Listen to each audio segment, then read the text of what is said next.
Hello everyone, my name is Raúl Mujica and today I will present a topic that is not only scientific but also deeply ethical and urgent, the planetary boundary related to the disruption of the nitrogen and phosphorus cycles. This is one of the 9 planetary boundaries proposed by the Stockholm Resilience Center in 2009 and is one of the clearest examples of how human actions are exceeding Earth's safe operating limits. Nitrogen and phosphorus are essential nutrients for all life on Earth. They help plants grow, they are part of DNA and proteins, and they regulate important biological processes. Under natural conditions, nitrogen enters ecosystems through biological fixation by bacteria and lightning. It circulates through soil, plants, and the atmosphere in a balanced cycle. Phosphorus, on the other hand, comes mainly from the weathering of rocks. It moves slowly through soil, rivers, and oceans, and unlike nitrogen, it has no gaseous phase. But since the 20th century, humans have changed these cycles dramatically. The invention of the Haber-Bosch process in 1909 allowed us to convert atmospheric nitrogen into ammonia for fertilizers. We now fix more than 200 million tons of reactive nitrogen every year, more than double the natural rate. We also mine around 20 million tons of phosphorus annually, and 8 to 9 million tons end up in the oceans, almost 8 times the natural background flow. This human-driven increase causes eutrophication, algal blooms, anoxic conditions, biodiversity collapse, and even contributes to climate change. That's why scientists propose 2 safe boundaries. For nitrogen, no more than 35 million tons should be fixed per year by humans. And for phosphorus, no more than 11 million tons should enter the ocean annually. These numbers were calculated using Earth system models, paleo-environmental data, and current environmental observations. And they are not just academic, they represent the threshold between stability and risk. So, have we crossed the boundary? Yes, we have clearly crossed the nitrogen boundary, and we are approaching or have already crossed the phosphorus boundary in many regions. We're fixing more than 200 million tons of nitrogen per year, compared to a boundary of 35. That's about 6 times the safe limit. For phosphorus, human-driven flows to the ocean are already 8 to 9 million tons per year, dangerously close to the boundary of 11 million tons. These changes are causing damage worldwide. The Baltic Sea has one of the largest dead zones in the world due to nutrient runoff from agriculture and sewage. The Gulf of Mexico develops hypoxic zones every summer, affecting fisheries and marine life. In Lake Erie, in 2014, a toxic algal bloom left 400,000 people without drinking water in Toledo, Ohio. And coral reefs, like those in the Great Barrier Reef, are being suffocated by algae due to nutrient runoff. This boundary is not only about nature, it's also about human health, food security, and water safety. The main driver of this crisis is industrial agriculture, which depends heavily on chemical fertilizers and intensive livestock farming.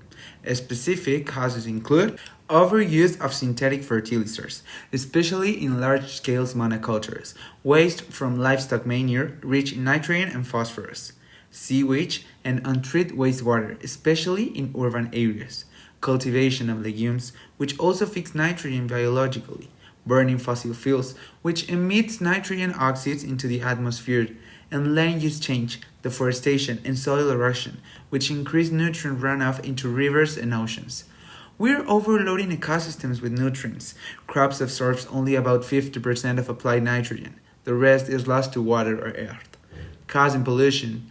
But this boundary doesn't operate alone. It connects with all the other 8 planetary boundaries. It contributes to climate change because nitrogen fertilizers release nitrous oxide, a greenhouse gas 300 times more powerful than carbon dioxide. It affects biodiversity because dead zones and eutrophication destroy the habitat of fish, corals, and many other species. It degrades freshwater systems, making lakes and rivers unsafe for drinking or swimming. It contributes to ocean acidification, as decomposing algae release more carbon dioxide into coastal waters. It accelerates land system change because more land is cleared for agriculture that requires more fertilizer. It affects atmospheric aerosol loading through nitrogen compounds from fossil fuels that create air pollution. It indirectly impacts stratospheric ozone, since nitrous oxide can reach the upper atmosphere and deplete ozone. And it contributes novel entities because fertilizers, pesticides, and chemicals interact with nutrient cycles and alter ecosystems.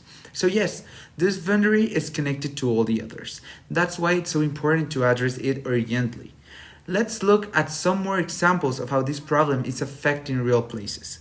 The Black Sea suffered massive fish kills in the 1980s due to nutrient runoff from Eastern Europe. In China, Lake Taihu experienced a toxic algal bloom in 2007 that affected the drinking water of 2 million people. And in India, the Bay of Bengal and Arabian Sea are seeing growing dead zones due to farming and urbanization. This is not just a local problem, it's a global crisis. What can we do? To return within safe limits, we need to transform how we manage nutrients. That includes adopting precision agriculture, applying only the nutrients crops need in the right amount at the right time, recycling nutrients from organic waste like manure and sewage, instead of letting them pollute water, improving wastewater treatment, especially in cities, restoring wetlands and natural vegetations to filter nutrients before they reach rivers, changing diets to reduce overconsumption of meat, which requires more nitrogen and phosphorus, and creating international cooperations to regulate fertilizer use and share sustainable practices. This is a shared responsibility, not just for governments and companies, but for farmers, scientists, and people like you and me. And this brings us to the ethical side of the issue. This is not only about science, it's also about justice. Let's enlist 3 important points of this. International justice. Are we using phosphorus today in a way that leaves nothing for future generations? The other one is global equity. While some countries suffer overuse, others don't have enough nutrients to grow food. How can we share this resource fairly? And finally, respect for other species. Is it ethical to cause mass death of aquatic life through our actions? Personally, I believe that managing nitrogen and phosphorus wisely is not just necessary, it's the right thing to do. We must act with responsibility, fairness, and care for the earth. To conclude, the disruption of the nitrogen and phosphorus cycles is a planetary emergency, but it's also an opportunity to change course. If we act now with science, cooperation, and ethics, we can return to a safe operating space and protect life on this planet for the future. I'm Raúl Mujica, and it was all of my participation. Thank you for listening and paying attention.